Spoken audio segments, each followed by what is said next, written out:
सभी दोस्तों नमस्कार, कैसे हो आप। चाणक्य नीति यूट्यूब चैनल पर आप सभी का स्वागत है।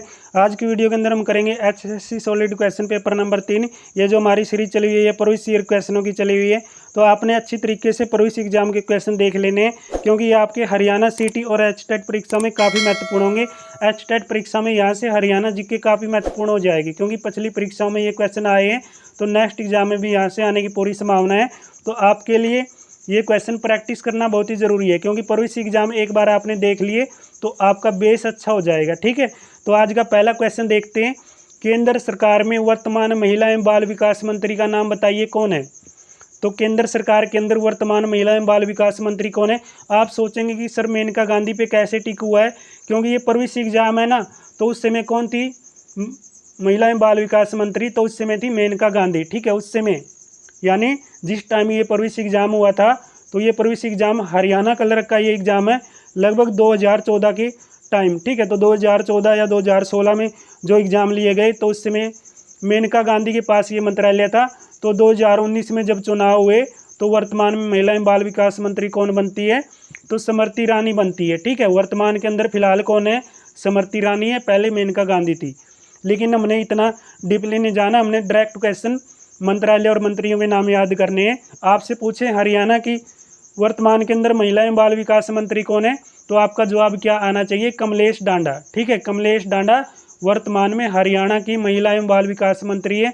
आपसे पूछे हरियाणा के वित्त मंत्री और जो स्वास्थ्य मंत्री, रेल मंत्री, गृह मंत्री, ठीक है, इनके नाम पूछे तो ये भी आप डाटा देख लीजिए। मैं ऐसे बताऊंगा तो लंबा वीडियो हो जाएगा, लेकिन बात मैंने बता दी है। हरियाणा के अंदर कमलेश डांडा महिला एवं बाल विकास मंत्री है, और जो देश के अंदर है स्मृति ईरानी वर्तमान में है। ठीक है, तो नेक्स्ट है, देश में निम्नलिखित में से किस नदी में सर्वाधिक समृद्ध भूजल संसाधन है। तो देश में निम्नलिखित में से किस नदी में सर्वाधिक समृद्ध भूजल संसाधन रहेगा, गंगा नदी में। ठीक है, तो कहाँ पर सर्वाधिक समृद्ध भूजल संसाधन है, गंगा नदी में है। तो नेक्स्ट आता है, कामिनी किसकी रचना है। ठीक है, रचना पूछी गई है, इंपॉर्टेंट है, एक दो रचना भी डाली जाती है एग्जाम में। तो कामिनी किसके द्वारा लिखी गई, जयशंकर प्रसाद के द्वारा। किसने लिखा है, जयशंकर प्रसाद ने लिखा है। नेक्स्ट क्वेश्चन है, निम्नलिखित में से कौन सा दांडी मार्च के साथ प्रारंभ हुआ, यानी कौन सा आंदोलन है जो दांडी मार्च के साथ शुरू किया गया। तो सबसे पहले तो पता ही होना चाहिए दांडी मार्च कब शुरू हुआ है। तो दांडी मार्च कब शुरू किया गया था, 6 अप्रैल 1930। ठीक है, सभी आंदोलनों की डेट याद करें, 6 अप्रैल 1930 को दांडी मार्च शुरू किया गया। तो कौन से आंदोलन के साथ ये शुरू हुआ था, सविनय अवज्ञा आंदोलन के साथ। कौन से आंदोलन के साथ शुरू किया गया, सविनय अवज्ञा आंदोलन के साथ। तो सविनय अवज्ञा आंदोलन कब शुरू किया गया, 12 मार्च 1930 को। 12 मार्च 1930 को सविनय अवज्ञा आंदोलन शुरू किया गया। तो आपसे पूछे असहयोग आंदोलन कब शुरू हुआ है, 1 अगस्त 1920 को। 1 अगस्त 1920 को क्या शुरू किया गया, असहयोग आंदोलन शुरू किया गया। आपसे पूछे भारत छोड़ो आंदोलन कब शुरू किया गया, तो आपका जवाब होना चाहिए 1942 को। ठीक है, तो आपसे पूछा जाए होम रूल आंदोलन कब शुरू किया गया, तो मुझे आप सभी इसका जवाब तो कमेंट बॉक्स में बताएंगे। ठीक है ना, साथ साथ में आपकी प्रैक्टिस भी होती जाएगी। तो आप बता दीजिए होम रूल आंदोलन कब शुरू किया गया। तो मैं आपको एक्स्ट्रा और पॉइंट बता देता हूँ, अगर गांधी जी से संबंधित क्वेश्चन आए तो गांधी इरविन समझौता भी पूछा जाए, तो गांधी इरविन समझौता कब किया गया था, बताना है। 5 मार्च 1931 को गांधी इरविन समझौता किया गया। 5 मार्च 1931 को गांधी इरविन समझौता हुआ। कौन से स्थान पे ये हुआ था, दिल्ली के अंदर। ठीक है ना, दिल्ली के अंदर गांधी इरविन समझौता किया गया। तो एक क्वेश्चन यहाँ से आपने बताना है, होम रूल आंदोलन कब शुरू हुआ था। नेक्स्ट क्वेश्चन है, राज्यसभा के सदस्य चुने जाते हैं। तो राज्यसभा के सदस्य चुने जाते हैं, तो राज्यसभा के सदस्यों का चुनाव कैसे होता है। तो सबसे पहले बेसिक सी जानकारी पता होना चाहिए, राज्यसभा क्या है, उच्च सदन है। कौन सा सदन है, उच्च सदन। राज्यसभा कौन सा सदन है, उच्च सदन। निम्न सदन कौन सा है, लोकसभा है। तो राज्यसभा का कार्यकाल कितना होता है, 6 वर्ष। राज्यसभा का कार्यकाल कितना होता है, 6 वर्ष, और लोकसभा का कार्यकाल कितना होता है, 5 वर्ष। ठीक है ना, और जो राज्यसभा के सदस्य चुने जाते हैं ये 30 वर्ष की आयु के सदस्य चुने जाते हैं, और लोकसभा के सदस्य चुने जाते हैं 25 वर्ष की आयु के। ठीक है, ये बेसिक जानकारी है। लेकिन यहाँ पे क्वेश्चन पूछा है, राज्यसभा के सदस्य चुने जाते हैं, तो राज्यसभा के सदस्यों का चुनाव कैसे होता है, एकल हस्तांतरणीय वोटों का प्रयोग कर राज्य और क्षेत्रीय विधायकों द्वारा अप्रत्यक्ष चयनित करके राज्यसभा के सदस्य चुने जाते हैं। यानी सीधा सा जवाब हो जाएगा, जो हमारे क्षेत्र से हम अपना विधायक चुन के भेजते हैं वो विधानसभा के अंदर जाता है। जैसे कि फिलहाल आपने देखा होगा हरियाणा से दो राज्यसभा के सदस्य चुने गए थे, 3 सदस्यों का चुनाव हुआ था। यानी एक तो कार्तिकेय शर्मा चुने गए हैं निर्दलीय, ठीक है, एक कंवरपाल चुने गए हैं बीजेपी से, ठीक है। ये राज्यसभा के सदस्य हरियाणा के विधानसभा के सदस्यों के द्वारा चुने गए हैं। और एक दीपेंद्र हुड्डा कांग्रेस पार्टी से हरियाणा के अंदर क्या है राज्यसभा के सदस्य चुने गए हैं। तो ये सभी राज्यसभा में भेजे गए थे हरियाणा के विधायक। इनको वे क्या करते हैं, वोट देते हैं, या किसी भी विधानसभा के सदस्य हैं जो वोट देकर अपना राज्यसभा सदस्य भेजते हैं राज्यसभा में। तो नेक्स्ट आता है, बिल्कुल सिंपल है ये क्वेश्चन, तो आपके हरियाणा सीटी या जो भी हरियाणा के एग्जाम होंगे, हरियाणा के अंदर ये रीजनिंग से संबंधित क्वेश्चन आपको जरूर देखने को मिलते हैं, जो आपके सामने है 9, 12, 11, 14, 13, 16, 15। कुछ भी नहीं करना होता इसमें बिल्कुल सिंपल है, ये सीरीज है, ठीक है। इसमें हमें देखना होता है उसके बाद कितना है और उसके बाद कितना है, यानी सीधा सा सिंपल प्रश्न है, अंतर देखना है, ठीक है। अंतर कैसे देखेंगे, 9 के बाद कितना का अंतर है, 3 का, उसके बाद कितना आ जाएगा 11, यानी 1 बढ़ जाएगा, तो उसके बाद 14 यानी 3 का अंतर हो जाएगा, उसके बाद 1 का अंतर है, उसके बाद कितना है 3 का अंतर है, तो उसके बाद 1 का अंतर है यानी 15, तो 15 के बाद कितना अंतर हो जाएगा 3 का अंतर, तो 15 में 3 ऐड करेंगे कितना हो जाएगा 18, और उसके बाद 1 का अंतर होता है, तो 16 के बाद कितना आता है 17, ठीक है। 18 और 17 कौन से ऑप्शन में है, 18 और 17 है डी ऑप्शन में, ठीक है। तो ये बिल्कुल सिंपल है, कुछ ज़्यादा इसमें करना नहीं होता है। आप प्रैक्टिस करें, अगर एचएससी एग्ज़ाम या एसएससी एग्ज़ाम की तैयारी करें, किसी भी एग्ज़ाम की, तो आप रीजनिंग की एक क्वेश्चन आसानी से कर पाएंगे, ठीक है। रीजनिंग कोई डिफ़िकल्ट नहीं है, सिर्फ प्रैक्टिस मांगती है, क्योंकि तर्क सकती है। अगर आप इनको अच्छी तरीके से सीरीज में, ठीक है ना, जोड़ घटा जमा गुना भाग आते हैं आपको, ये अच्छी तरीके से कर पाएंगे। तो इसमें भी बिल्कुल सिंपल है, अगर आपको इनका स्थान मालूम है कि क्यू कौन से नंबर पे आता है, ए कौन से नंबर पे, आर कौन से नंबर पे, ये भी आप आसानी से कर पाएंगे, ठीक है। इसमें भी कोई ज़्यादा दिक्कत नहीं होनी चाहिए आपको, तो प्रैक्टिस कर लीजिए, बिल्कुल सिंपल जवाब मिलेगा, ठीक है। नेक्स्ट आता है, कौन सा शब्द अन्य से संबंधित है, ये भी अच्छा प्रश्न है, ये भी क्वेश्चन पूछे जाते हैं। तो कौन सा शब्द बिल्कुल भिन्न मिलेगा, तो पुस्तक इसमें भिन्न हो जाएगा। शब्दावली अध्याय या जो अनुक्रमणिका है ये क्या है, भिन्न नहीं है, बल्कि इसमें भिन्न हो जाएगा पुस्तक, यानी ये हमारा सही जवाब हो जाएगा। कौन सा भिन्न नहीं है, पुस्तक नहीं है भिन्न। तो नेक्स्ट आता है, उस युग्म का चयन करना है जिनके बीच वही संबंध है जो शब्दों के मूल युग्म में होता है, ठीक है ना, यानी सही मेल मिलाप जो शब्दों में होता है वही युग्म हमने चुनना है। जैसे कि इसमें दिया गया है फूंकड़ी, तो फूंकड़ी किससे संबंधित है, फूल से संबंधित है, ठीक है। फूंकड़ी किससे, फूल से संबंधित है। तो नमक मिर्च का संबंध बनाएंगे, या टायर साइकिल का संबंध बनाएंगे, या बेसबॉल का, या सैंडल शूज का। तो सही सा संबंध बनेगा टायर और साइकिल का, ठीक है ना। साइकिल के अंदर क्या डलता है, टायर, क्या लगता है, टायर, साइकिल का टायर होता है, तो साइकिल और टायर हमारा बी सही जवाब हो जाएगा, ठीक है। तो नेक्स्ट क्वेश्चन है, ये भी क्वेश्चन प्रैक्टिस कर लीजिए, कहीं आप डायरेक्ट आंसर जैसे मैं बता रहा हूँ आप वैसे ही देखें। अगर आप प्रैक्टिस करें, कॉपी पेन लेके बैठे हैं, तो आप ये अच्छी तरीके से सोल्व करके देखना, निकल जाएंगे, ठीक है ना। पंक्तियों का क्वेश्चन है ये भी रीजनिंग का क्वेश्चन देख लेना, उसके बाद कौन सा स्थान आएगा और उसके बाद किसका स्थान है, ठीक है।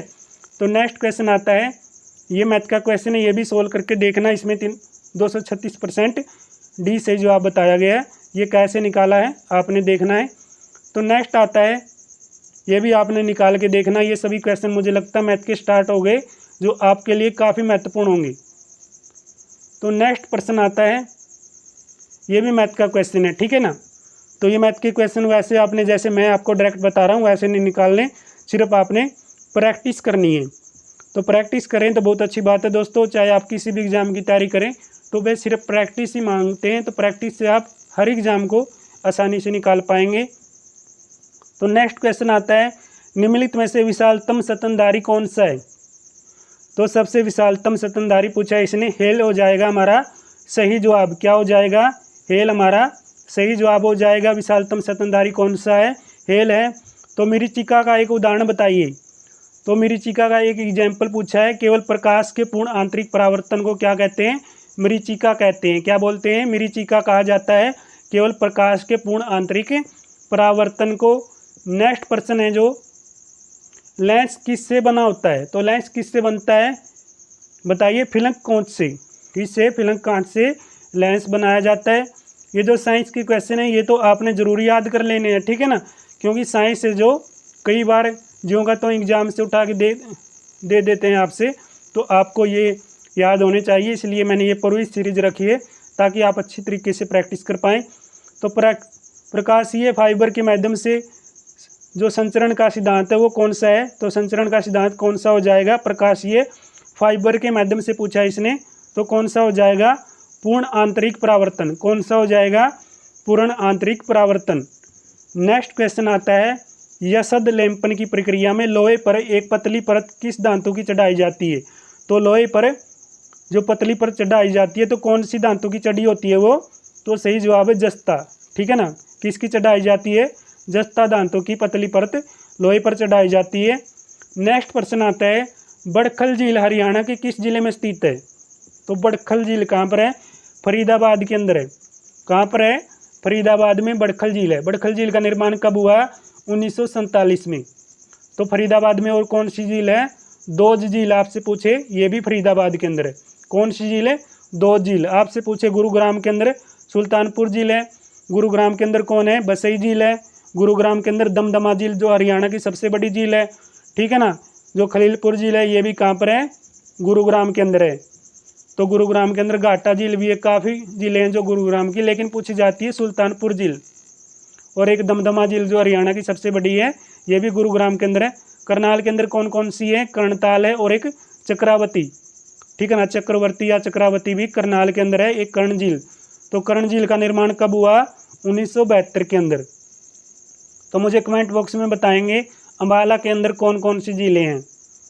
नेक्स्ट है, हरियाणा का राजकीय वृक्ष कौन सा है? तो हरियाणा का राजकीय वृक्ष कौन सा है? पीपल है।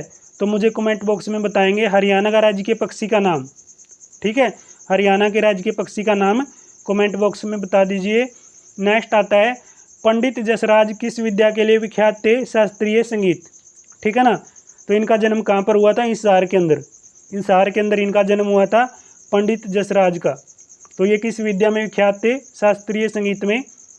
नेक्स्ट क्वेश्चन है, निम्नलिखित में से किस नगर में रेलवे स्टेशन नहीं? तो कौन से नगर के अंदर रेलवे स्टेशन नहीं बनाया गया है? नूह के अंदर, ठीक है ना। नूह का पहले वाला नाम क्या था? मेवात, यानी मेवात के अंदर कोई भी रेलवे स्टेशन नहीं है। और इससे प्राचीन नाम क्या था? सत्यमेवपुरम, जो महात्मा गांधी ने नाम रखा था। नेक्स्ट है, निम्नलिखित में से कौन सी योजना स्वामीनाथन रिपोर्ट की तरह तैयार की गई है? तो कौन सी योजना जो स्वामीनाथन रिपोर्ट की तरह तैयार की गई है, उस पर आधारित बनाई गई है? तो पशुधन बीमा योजना ऐसी है जो स्वामीनाथन रिपोर्ट की तरह तैयार की गई है, ठीक है। तो 25 क्वेश्चन कर लिए। अगर आपको वीडियो के अंदर कुछ भी कमी दिखती है तो कमेंट बॉक्स में साथियों ज़रूर बताएं, ताकि हम नेक्स्ट जो भी आपके साथ कंटेंट लेके आएँ वो अच्छी तरीके से शेयर कर सकें। तो नेक्स्ट आता है, अमर काव्य महाभारत में वर्णित नरकातरी अनरक तीर्थ कहाँ पर है? तो कहाँ पर है ये? कुरुक्षेत्र के अंदर है। तो इसने पूछा कौन सी नदी पर है ये? सरस्वती नदी पर। कौन सी नदी पर अनरक तीर्थ है? सरस्वती नदी पर है, ठीक है ना। बिरला मंदिर कहाँ पर है? कुरुक्षेत्र के अंदर है, ठीक है। बिरला मंदिर कहाँ पर है? कुरुक्षेत्र के अंदर है। स्थानेश्वर मंदिर कहाँ पर है? कुरुक्षेत्र के अंदर। स्थानेश्वर मंदिर का निर्माण कमेंट बॉक्स में बताएंगे किसने किया है। स्थानेश्वर मंदिर का निर्माण कमेंट बॉक्स में बताएंगे किसके द्वारा किया गया है। तो नेक्स्ट है, गुड़गांव में नए औद्योगिक नगर क्षेत्र के अंतर्गत कितना क्षेत्रफल शामिल है? तो कितना है? 1500 एकड़ का। ये रीजनिंग का, सॉरी दोस्तों, करंट का, ठीक है। करंट का ये क्वेश्चन है, पिछले जो एग्जाम हुए हैं पिछली करंट है ये। तो आपने कर लेना है जो करंट के क्वेश्चनों का अपडेटेड डाटा, ठीक है ना। यानी जो वर्तमान के अंदर करंट के क्वेश्चन है वो आपने अच्छी तरीके से देख लेने हैं। प्रविष्य भी आपने पढ़ते जाना है, क्योंकि प्रविष्य भी कई बार दे देते हैं। तो नेक्स्ट है, हरियाणा में पहला उपन्यास कौन सा है? जाड़ो फिरी। तो जाड़ो फिरी किसका उपन्यास है? ठीक है, बिल्कुल सिंपल है, बता दीजिए जाड़ो फिरी किसका उपन्यास है? ये हरियाणा के अंदर ये पहला उपन्यास था। अगरोवा धाम किस कांड से पूरे भारत में जाना जाता है? महाराजा अग्रसेन के कांड क्या है? अगरोवा धाम को पूरे भारत में जाना जाता है। तो अगरोवा धाम कहाँ पर है? कमेंट बॉक्स में बताइए। ये सभी क्वेश्चन मैं आपसे क्यों पूछ रहा हूँ? ताकि आपकी प्रैक्टिस हो जाए। तो नेक्स्ट है, हरियाणा सरकार में मंत्री या नील विज किस चुनाव क्षेत्र से चुने जाते हैं? अम्बाला कैंट से चुने जाते हैं मंत्री अनिल विज। ठीक है, अनिल विज कहाँ से चुने जाते हैं? अम्बाला कैंट से। इनके पास कौन कौन सा मंत्रालय है? गृह मंत्रालय और कौन सा मंत्रालय है? स्वास्थ्य मंत्रालय। नेक्स्ट है 40 हाफिज का मकबरा हरियाणा के किस जिले में है? हिसार में। तो 40 हाफिज का मकबरा कहाँ पर है? हिसार के अंदर है। नेक्स्ट है ताजेवाला नामक स्थान से हरियाणा की कौन सी नहर निकाली गई है? पश्चिमी यमुना नहर। तो पश्चिमी यमुना नहर कहाँ से निकली है? ताजेवाला नामक स्थान से निकली है।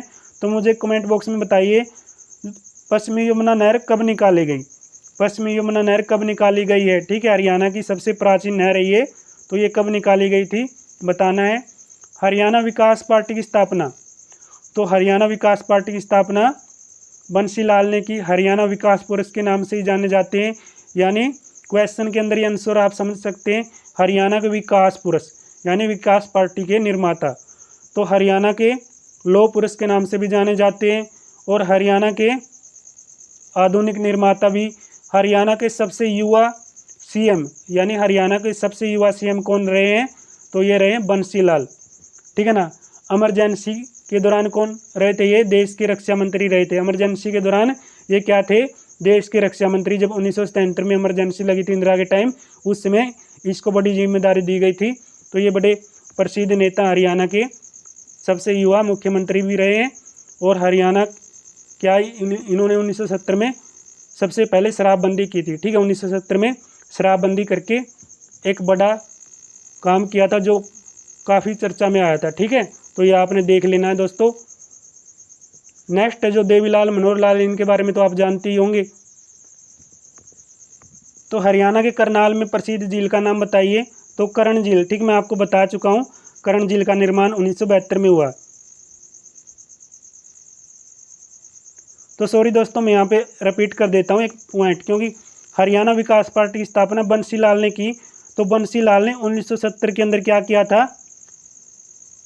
हर गांव के अंदर बिजली पहुंचाई थी। क्या किया था? हर गांव के अंदर बिजली पहुंचाई थी। मैंने आपको बता दिया था शराबबंदी के बारे में। तो शराबबंदी भी इन्होंने की थी, ये भी एक अच्छा कदम था। लेकिन क्या है, 1970 में इन्होंने क्या किया था?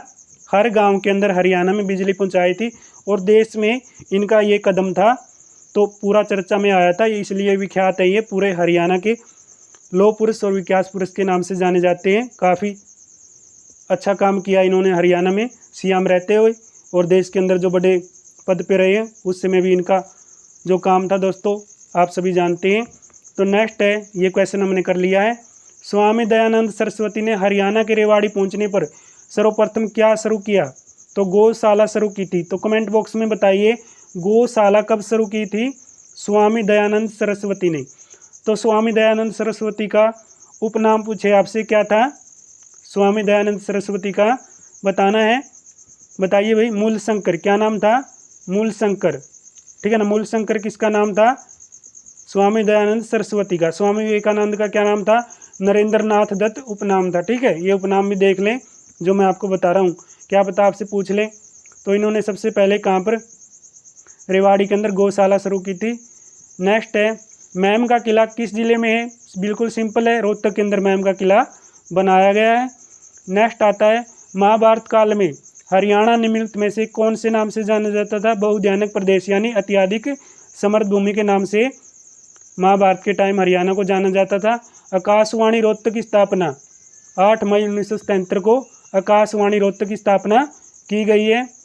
तो जूही नहर कहाँ पर है? ये भिवानी के अंदर है। ठीक है, भिवानी के अंदर निकली है जूही नहर।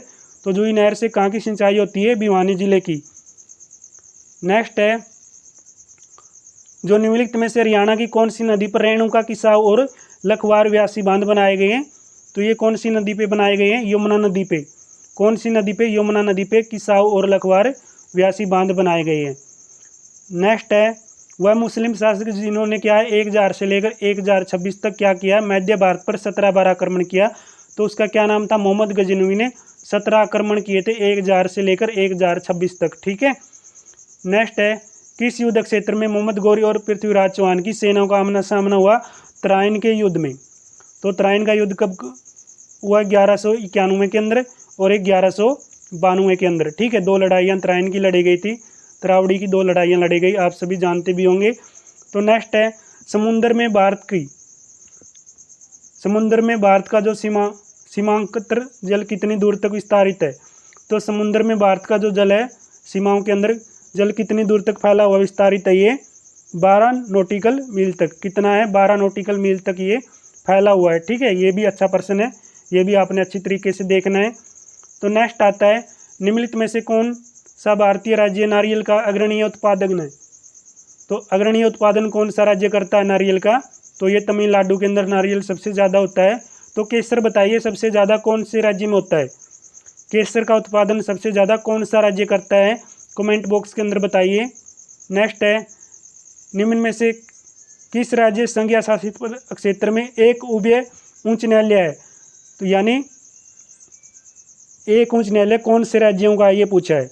तो पंजाब का और हरियाणा का उच्च न्यायालय कौन सा है, चंडीगढ़। ठीक है ना, चंडीगढ़ जो हाई कोर्ट है, ये 2 राज्यों का कोर्ट है, पंजाब और हरियाणा का।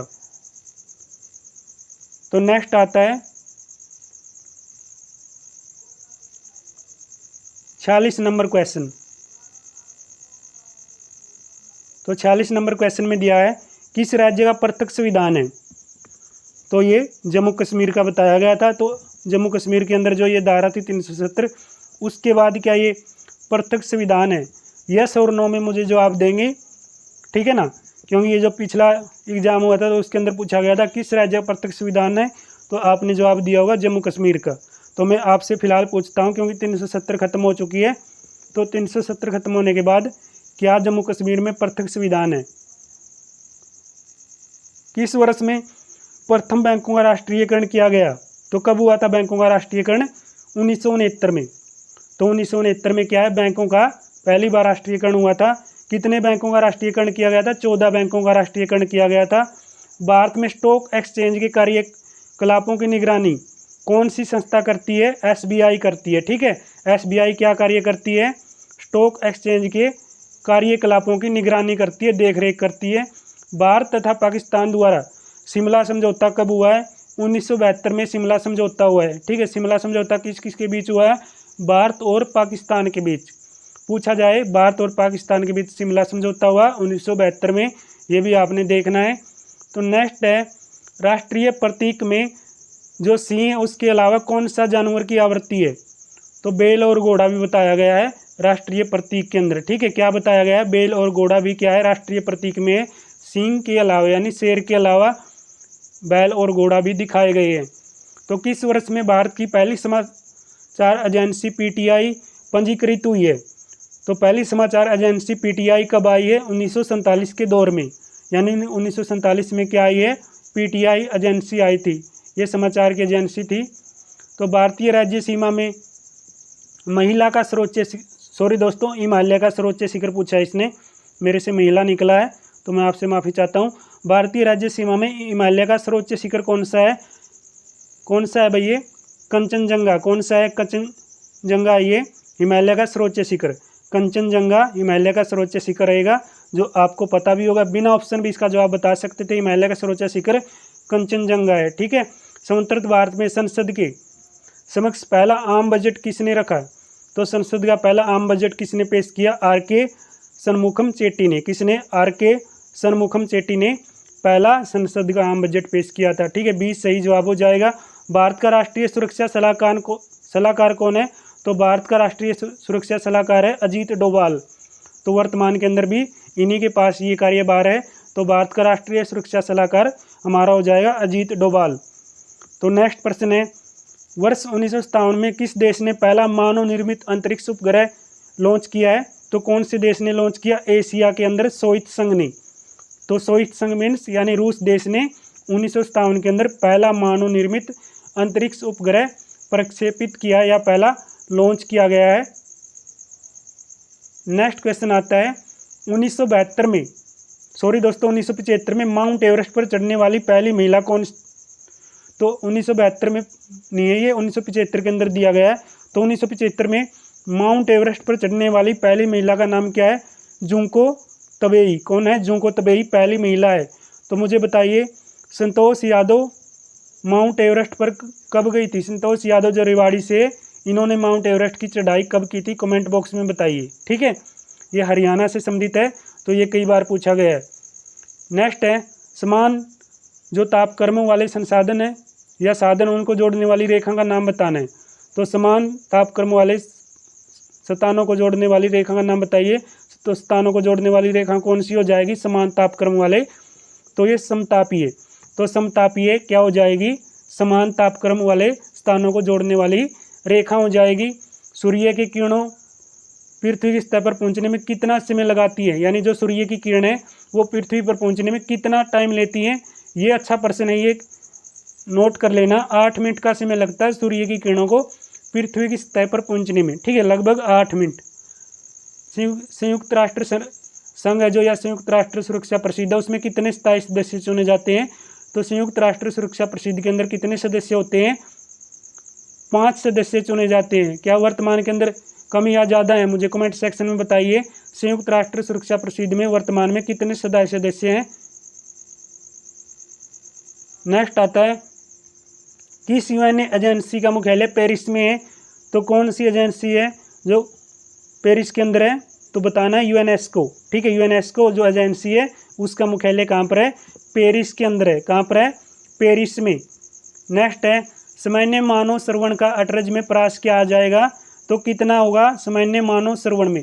जो सामान्य तौर से मानव जो आवाज़ सुनता है उसका अटरज पारस पूछा है इसने, कितना होता है? 20 से लेकर 20,000 अटरज तक। तो 20,000 से ज़्यादा कौन सी हो जाएगी? प्रासवर्य हो जाएगी, ठीक है। ये हमने पिछले सेट में किया था। लघु गणक सारणी का आविष्कार किसने किया? तो लघु गणक जो सारणी है उसकी खोज किसने की थी? जॉन नेपियर ने। किसने की है? जॉन नेपियर ने लघु नमक जो सारणी है उसकी खोज, तो उसकी खोज कर दी थी लघु गणक सारणी की, ठीक है, जॉन नेपियर ने।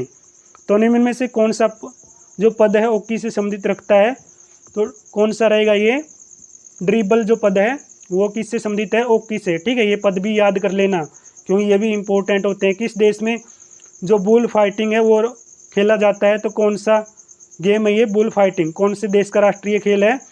तो स्पेन का ये राष्ट्रीय खेल रह जाएगा बुल फाइटिंग, ठीक है। ये राष्ट्रीय खेल है कौन से देश का? स्पेन का। तो मुझे आवाज़ बताएं भाई वीडियो के अंदर कैसी आ रही है, क्योंकि लंबा वीडियो हो गया, क्या पता बीच में आवाज़ आपको अच्छी तरीके से समझ में ना आए, तो मुझे बताते जाना। नेक्स्ट है, पृथ्वी के वायुमंडल में कौन सा तत्व सर्वाधिक प्रचुर मात्रा में है? तो पृथ्वी में सबसे ज़्यादा कौन सा तत्व है जो सर्वाधिक मात्रा में पाया जाता है? नाइट्रोजन सबसे ज़्यादा मात्रा में पाए जाने वाला, प्रचुर मात्रा में पाए जाने वाला तत्व है, ठीक है। ये भी प्रश्न आपने मालूम होगा लेकिन देख लेना है। अंतर्राष्ट्रीय मिंजर मेला 2016 भारत के किस राज्य में शुरू हुआ? पिछला करंट का क्वेश्चन है, तो हिमाचल प्रदेश के अंदर है।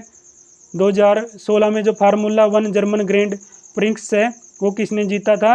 लेविस ने ये जीता था, ये देख लेना, ठीक है, क्योंकि पिछला है तो पिछले पे इतना ध्यान नहीं देना, फिलहाल की जो करंट है उस पर फोकस करना है। नेक्स्ट आता है 68 नंबर क्वेश्चन आता है। लंबा वीडियो जाएगा, मुझे लगता है कितने मिनट का वीडियो हो गया? लगभग 28 मिनट हो गए हैं। तो 100 क्वेश्चन तो हम करेंगे चाहे कितना भी टाइम लगे। निम्न में से किसने हाल ही में गुजरात के उप मुख्यमंत्री के रूप में शपथ लिए? तो किसने लिए भाई? ये बदल भी दिया, फिलहाल बता दीजिए वर्तमान के अंदर कौन गुजरात के उप मुख्यमंत्री हैं, डिप्टी सीएम है। वर्तमान में भारत के राज्य के सबसे युवा मुख्यमंत्री कौन है? तो पेमा खांडू कहाँ के मुख्यमंत्री रहे? हिमाचल प्रदेश के। ग्रीष्म ओलंपिक गेम्स के 31वें संस्करण की थीम क्या थी? विश्व शांति और पर्यावरण, यानी ए सही जवाब हो जाएगा। नेक्स्ट ये आ गया मैथ का क्वेश्चन, ये आप निकाल के देख लेना। तो उसके बाद कौन सा क्वेश्चन आता है? तो ये क्वेश्चन भी दोस्तों आपके लिए आता है, ये भी आप निकाल के देख लेना, ठीक है। तो ये क्वेश्चन जैसे कि सही विकल्प का चयन करना है। मलेरिया बीमारी से है तो बाला किससे संबंधित हो जाएगा? तो मलेरिया बीमारी से है तो बाला संबंधित हो जाएगा हथियार से, ठीक है। ये रीजनिंग के क्वेश्चन है, तो रीजनिंग के क्वेश्चन आप अच्छी तरीके से कर लेना। तो ये आपके सामने है, कर लेना, बिल्कुल सिंपल है भाई, कोई ज़्यादा क्वेश्चनों में दिक्कत नहीं है। जैसे कि फैशन को किस तरीके से लिखा गया, तो प्रॉब्लम को कैसे लिखा जाएगा ये पूछा है। तो फैशन को आपको पता कैसे लिखा गया है, देख लेना, इसमें कुछ ज़्यादा वो नहीं। फैशन कैसे लिखा गया है? FOIHSAN, ठीक है, यानी जो F है वो लिखा सेम, उसके बाद उल्टे लिखे गए हैं अक्सर, ठीक है, उल्टे लिखे गए हैं, ऐसे इसमें कर देना आपने P शुरू में लिख के और ये उल्टे लिखने शुरू कर देने, तो आपका आंसर निकला के आ जाएगा, ठीक है। नेक्स्ट है ये मैथ का क्वेश्चन है, ये भी निकाल लेना है। तो ये सभी मैथ के क्वेश्चन आ गए, निकाल लेने आपने अच्छी तरीके से। तो लंबा वीडियो हो गया, मुझे लग रहा है कहीं ना कहीं फास्ट कराना था, लेकिन क्या करें, आपका सपोर्ट है तो दोस्तों पूरा बातचीत करने का मन हो जाता है।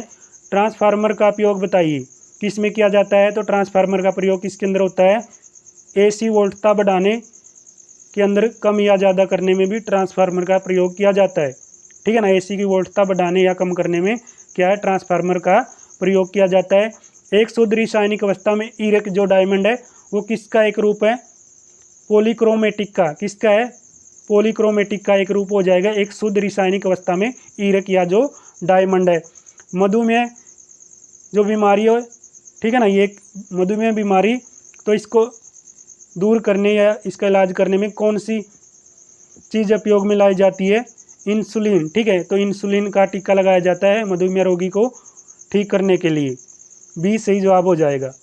नेक्स्ट प्रश्न आता है, जल्दी जल्दी करेंगे। तो नेक्स्ट है, मलेरिया वह रोग है जो प्रभावित करता है। तो मलेरिया किसको प्रभावित करता है, पीलिया को। किसको, पीलिया को। तो ये इंग्लिश आ गई, find the correct splat word. ठीक है, इंग्लिश के आपसे हम देख लेना, इंग्लिश के देख लेना, आर्टिकल, प्रीपोजिशन, टेंस सभी पूछे जाते हैं।